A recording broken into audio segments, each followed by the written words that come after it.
So this week's movie is a movie that has all sorts of buzz. It's called Crazy Rich Asians. And because of the context that this movie arrives in our theaters, I'm afraid it's in danger of being overpraised. Let's just put it that way. It was for one point it was like 100% on Rotten Tomatoes. I think it's dipped down to maybe like 95%. But it is getting all sorts of praise. And why? There's a good reason, because I'm rooting for this movie like crazy. This is the first Asian American production that Hollywood's come up with in like 25 years. The last one was a Joy Luck Club, decades ago. And this is the first time we have an all Asian or Asian American production in all that time. And so naturally, everyone's super excited about it. It's the Asian community, the Asian American community, they're all behind this. I hear they're buying out, like there are 200 organizations buying out tickets to help people go see this movie, because it's so great to get to see Asian faces on the big screen. So I am all in favor of that. The problem is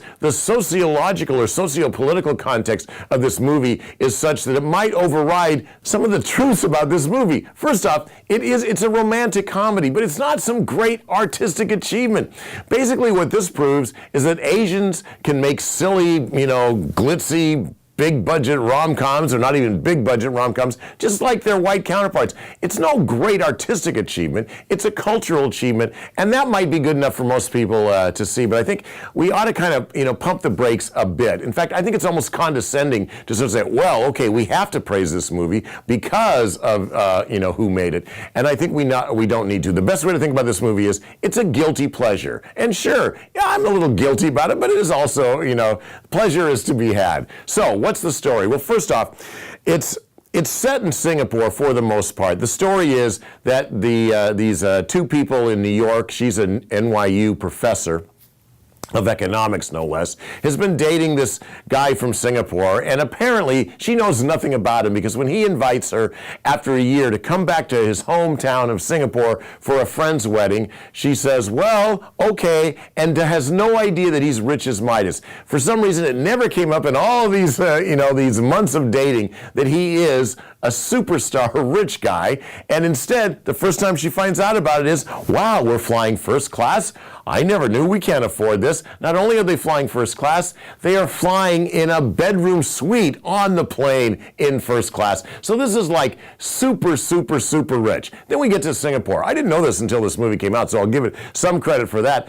Singapore is one of the wealthiest places in the country. 1 in 34 Singaporeans is supposedly a millionaire. But this movie doesn't want to waste its time with millionaires. This movie is about the billionaires that populate this unbelievable world. And from that point of view, it's kind of fun for us commoners to be able to, waltz around all of these gorgeous mansions and gorgeous clothes and layout, and I mean it's incredible, and gorgeous people, of course. So it's kind of fun from that point of view. It just sort of strains credulity that she would be walking into this kind of unbelievable arena with all these pressures and expectations, and her boyfriend, her lover, is supposedly not even giving her a clue as to what that's about. So to me, it sort of strained credulity. It felt like it's inefficient. So what does make it good if there are all these things that just seem ridiculous? Why does it work? Because of the casting. This really has a good cast. Michelle Yeoh plays the, kind of the mean-spirited, the villainous kind of mother. She's fantastic, from Crouching Tiger from way back when and all that. She's just this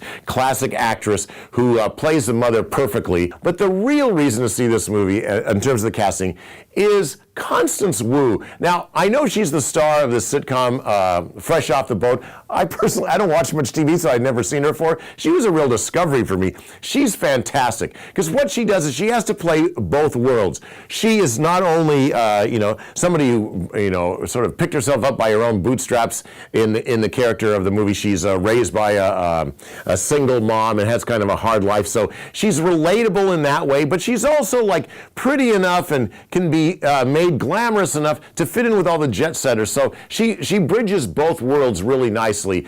She's the reason why we care about these people, these awful rich people that treat everybody terribly. She's really, she's down to earth and kind of, just an all-around likable person. And I think she's the key. She's our entry in the doorway into this kind of bizarre world of the super rich. And because of her, it really fits, and that's why you're rooting for the couple to get together because she is just so gosh darn relatable. I think that's the formula for this romantic comedy that makes it work as a romantic comedy. I have my reservations, but all in all, I'm recommending it. I think it's going to be a big hit given the late August release, which is not like a chance for it to make a fortune. But, maybe like 25 million. Hopefully that'll be enough to allow for another and another and another relatively all-Asian production of something from Hollywood. All of my movie reviews are brought to you by Red Wind Casino. See them here first on the KIRO Radio Facebook page and find all of them at mynorthwest.com.